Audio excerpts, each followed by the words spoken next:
Meter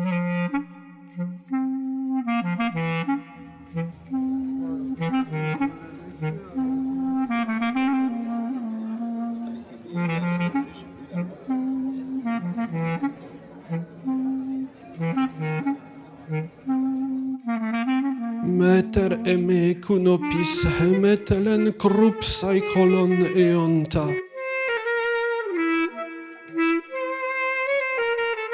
Héphaïstos, c'est ce dieu porteur de handicap qui a été précipité par sa mère à sa naissance depuis l'Olympe sur l'île de Lemnos.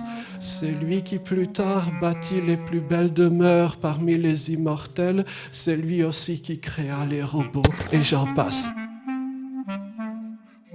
Nous le voyons bien, la lutte des personnes en situation de handicap est ancienne. Une lutte douloureuse, une lutte aussi vieille que l'humanité. Aujourd'hui, chers amis, nous sommes ensemble pour célébrer le 21e anniversaire d'une loi.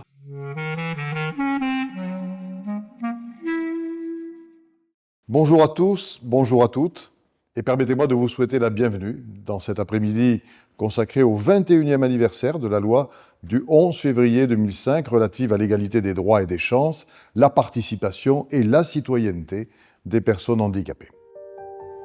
Je me suis retrouvée au gouvernement par la volonté du président de la République de l'époque qui était Jacques Chirac.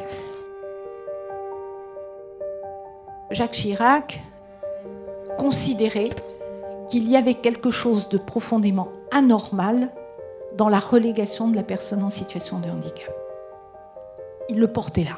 Et donc à partir du moment où vous sentez ça, ça vous donne un peu des ailes. Et donc j'ai tenté, avec ceux qui m'entouraient et qui m'ont aidé, surtout les associations, de dire il va falloir que l'on se dote de points de repère qu'on ne pourra pas déboulonner. Moi, à l'époque, je ne me rendais pas compte de ce qui était en train de se passer. Je sentais qu'il allait se passer quelque chose, je ne savais pas quoi.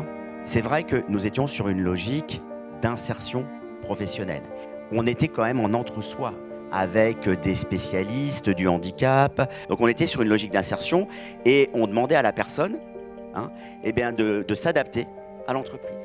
Et là, cette loi, elle arrive, et donc on passe d'une logique d'insertion à une logique d'inclusion, où là, c'est pas la personne de faire l'effort, mais c'est à l'environnement et donc à l'entreprise de s'adapter. Et nous, ça a tout changé. Pour moi, cette loi, elle a marqué un tournant majeur.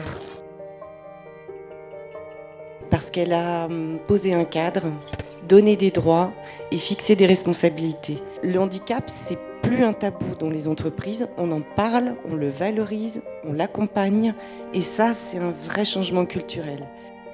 En France, on aime bien cloisonner. Ça, c'est un truc, on est très fort. Soit on est au service des personnes en situation de handicap, soit on est au service des employeurs.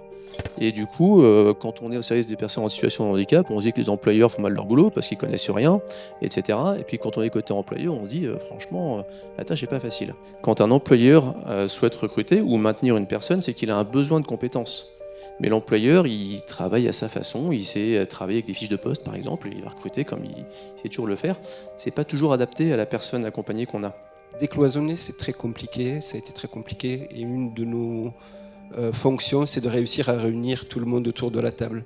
Et pour réunir tout le monde autour de la table, il n'y a rien de mieux qu'une histoire. Racontez-moi une journée de travail. Racontez-moi ce qui se passe. Et là, on va pouvoir proposer des choses. Et c'est là qu'il y a un processus qui se met en place qui est vertueux. Et puis, quand ça se passe bien, on se rend compte que ce qui est vertueux pour une personne va être vertueux parfois pour un service entier, voire pour une entreprise complète. On a tous dans nos effectifs en interne des personnes qui sont concernées par des situations de handicap. Et le fait de créer ce climat de confiance, ça leur permet de pouvoir aussi se déclarer, bénéficier d'accompagnement, de maintien dans l'emploi et puis de performer, d'avoir un plan de carrière qui est très évolutif. C'est s'appuyer sur les potentialités de chacun, sur ses savoir-faire, sur ses compétences. Je pense qu'on devrait parler de valoriser les capacités plutôt que stigmatiser le handicap, et je crois que ce sera déjà un bon début. Nous, quand on recrute sur la base de compétences. L'aspect médical ne rentre pas en compte, donc sinon ça pourrait s'apparenter à de la discrimination. Mais une fois que la personne est recrutée, on met en place tous les moyens de compensation qu'elle peut avoir besoin, qu'elle puisse travailler dans les meilleures conditions possibles. Vous venez de l'univers start-up. Quel est votre vécu à ce niveau? Lors de mon premier stage, j'ai mentionné donc mon handicap visuel. Et ils m'ont dit concrètement, tu fais comment pour coder? J'ai dit simplement je zoome. Et ils m'ont demandé tu commences quand? Voilà. Et donc le lundi suivant j'ai commencé chez eux. Ils étaient très très heureux et très fiers de me présenter un écran géant pour coder. Sauf que le problème avec le zoom ça marche pas très bien.